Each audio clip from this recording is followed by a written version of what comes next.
Right, guys, I'm going to talk to you today about the idea of frost and fire in war. Yeah. Now, my name's Anthony Cummins, and I'm the author of the Book of Bushido. So get yourself a copy of that. And at the moment, I live in a caravan. The reason being is we're rebuilding some homes. So these are the plans for our homes. So at the minute, we're down to caravans and cold, as you can see. Now, it's been -6 this week, and in England, which is bloody cold, because it's got a sort of different, England's got its own little climate. If it's cold, it's freezing. No matter what the temperature is, you want to die. And if it's hot, you want to die because it's too hot. There isn't, so I've had people from Japan come here and go in the middle of summer when the temperature was maybe 26 degrees and they're used to 36 degrees, and they've gone, oh my God, it's too hot, and nearly dying of, and they don't know why. England, maybe it's King Arthur's fault, I've no idea. Magical place, strange. So anyway, last night, we've got to burn stuff. We've got to burn through all the old bits of old wood that we're using and everything, and all the trees and bushes we're cutting down to make way and clear, because it's an old barn. And I was just scraping with a hooked sort of staff. I was putting more branches onto the fire, and the ground was frozen. I've not been in a warm house, so my feet are frozen. My hands are frozen. In fact, this morning I went to get some water. We have to get water out of a tap into a bucket because the water's not, there's no pipes in the house. There's no house yet, so there's no pipes. So we haven't piped into the caravan yet. It was frozen and broken, and the tap was just literally ice instead, and the tap had broken off because the pressure had gone. So we've had to put a cardboard box around it with insulation to stop it freezing. It's that bloody cold, right? I know it's taken me 2 minutes to get to this point, but you'll see where I'm going.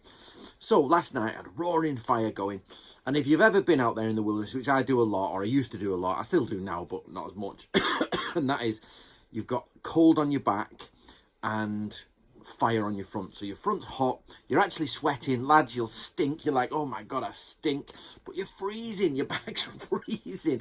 So it made me think of all the soldiers, be it samurai or knights or anyone who've gone to war. And I just thought, that is their life sometimes for a long time. Now, we know wars normally generally tend to be in spring, summer, or maybe autumn. They try to stay to the warmer months. In hotter climates, they'll try and avoid the heat of the sun. I know in ancient Greek, the Hellenistic peoples used to have specific seasons for war, if you know what I mean. But it isn't long before you come across wars that are done either across multiple years, sieges that last 7 years, 5 years. The Crusades, where they're away for 10 years and they go through snow, ice, heat, hail, storms, shipwrecks. There's a long process. So there are definitely, probably millions of people, soldiers in the world across time, who have gone to another land. They've got no house. Now remember, people from the dawn of time have created houses, they've put fires in houses, and they've made the house warm. Now, if you've ever been in a sort of medieval dwelling or an old style dwelling where you've got space for fire and you get a roaring fire going, I once hired a castle or a main keep in Ireland, a 1500s keep. You could hire it, say like $1,000 for the weekend, but because there was 10 of us, it's $100 each for 3 nights. So it was cheaper than a hotel. So but we had a roaring fire going, the biggest fireplace around, and it was gorgeous. It was gorgeous. It was lovely warm. But you've not got that out on campaign. And the one thing you notice very quickly is your feet stop working. And I'm 44 and I've never come across this before, but I've just realised if you put too many socks on and then you put your shoes on and they're tight, the circulation cuts off in your feet and you actually get colder feet and harder to walk. And it's harder to walk than if you have less socks and looser feet. And because my stepdaughter was trying to walk and she's like, oh, my feet, I can't. I thought, it's not that cold. And then I, the next day, put a couple of pairs of socks on and tightly fitted my wellies over it, and I couldn't feel my feet. So that's something that you can't do in hard winter. And basically, you can't use your hands. About 4 years ago, I used to live in Wales in an old cottage where it was only heated by fires. I have not lived in a house that's heated by heating for about 8 years. So for 8 years, I've only lived off fire. Yep. And I love it. I love it. Not in here, though, because I've got a fire going over there. It's horrible. It's just crap fire. So actually, this is the first time in 8 years I've thought, oh, get me some central heating. You can see it. Fire's been on 3 hours. It's still not bloody doing anything. But anyway, it's just because once you get to, I've realised, once you get to minus something, normal fires just struggle because they're fighting against ice, basically.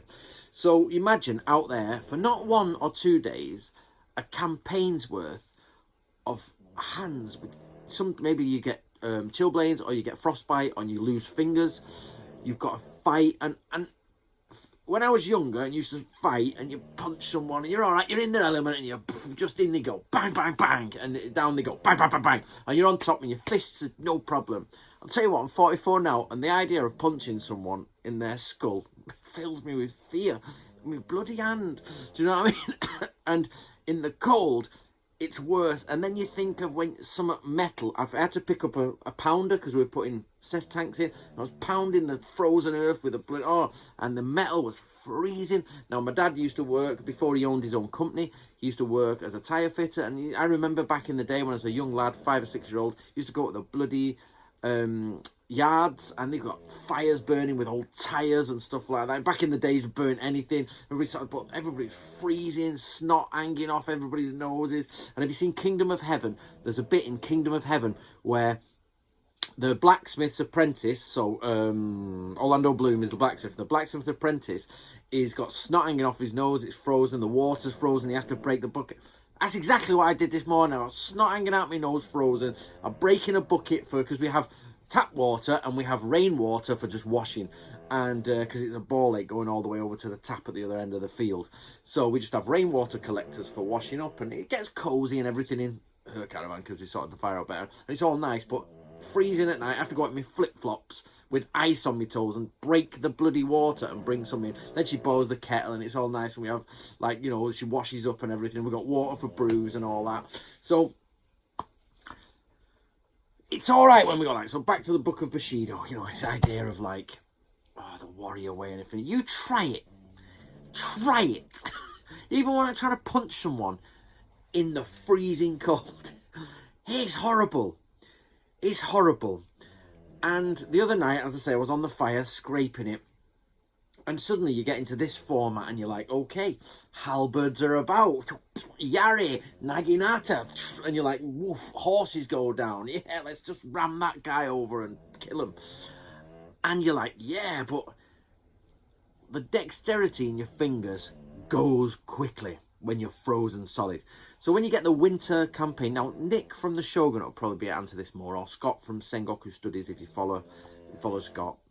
Basically, the Osaka campaign, one of them is in the winter, I think. I'm trying to think of samurai battles that actually happened in the winter. Now, I know you have to be careful in Japan for when you're doing Japanese battles for 2 reasons. Sometimes they'll say in the 8th month, and people automatically say, oh, that's August. It's not.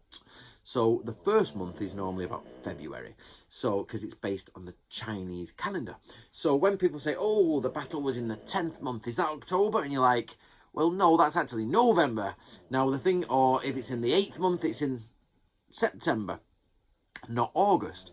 So that's the first thing you've got to get rid of. And the second thing you've got to get rid of is, I forgot it. Is the temperature. Japan tends to be lighter in the morning. From my experience, I haven't checked the actual charts. Lighter in the morning, it tends to be warmer for a longer period of time. So somebody fighting in October might be all right in Japan. You might still be all right. Fighting in October in England or in November is a nightmare. You would like, I'm fighting December and January. You imagine January, you imagine December is like the sparkly snow and all that. Actually, in England, that's about January to February. Annoyingly, we miss Christmas by about a month. I think just because the climate's changed, not to do with like climate change and all that, but I think over time, like there was a mini ice age in the medieval period. So this idea of snow and everything comes about from this mini change in weather, natural change in weather, I think, back in a few hundred years ago. And now we're back to a different change. So we don't quite have the Christmases that Charles Dickens put across, you know what I mean, in his mid-1800s job. So as you can hear, Bolt snoring. So anyway, to round up, guys, you've got to be careful when you look about where people are fighting in what time, because just because it might be November for you, November for them might be different. August might be different, you know what I mean, etc, etc. So I just want your opinions, your comments on the times that you were the coldest ever, and how difficult did you find it. And I think I was trying to tell you a story. I used to live in a house, I always get sidetracked, a story about living in a house, and I just got a delivery of coal, and it had been delayed, and the last coal and wood had gone, and I had to open this bag with a knife, and my hands were like this, and I was literally trying to open a plastic bag with a brutal cold steel knife, and I couldn't do it. I could not do it for the life of me. And at the end, I had to just lean on it and get in and stab it. Now, you imagine, I was that cold, and I was shaking, I was putting coal in a bucket. I got it inside, and I put it in the fire, and I had some kindling left, and no wood, and because all the deliveries have been delayed, and I got it going, and you can, once it's going, a coal fire, you can put it in it, open your vents, and burn it. And it took me about 3 hours for me to warm up and be able to start working for the day. It was a good morning. I remember it. I had cups of tea and I was just freezing. But there you go anyway, guys. So your opinions on what it would really be like in war, in the cold, for a prolonged period of time. Has anybody been to war in the cold? Let me know, guys, what you think below. Get yourself a copy of the Book of Bushido and enjoy the channel.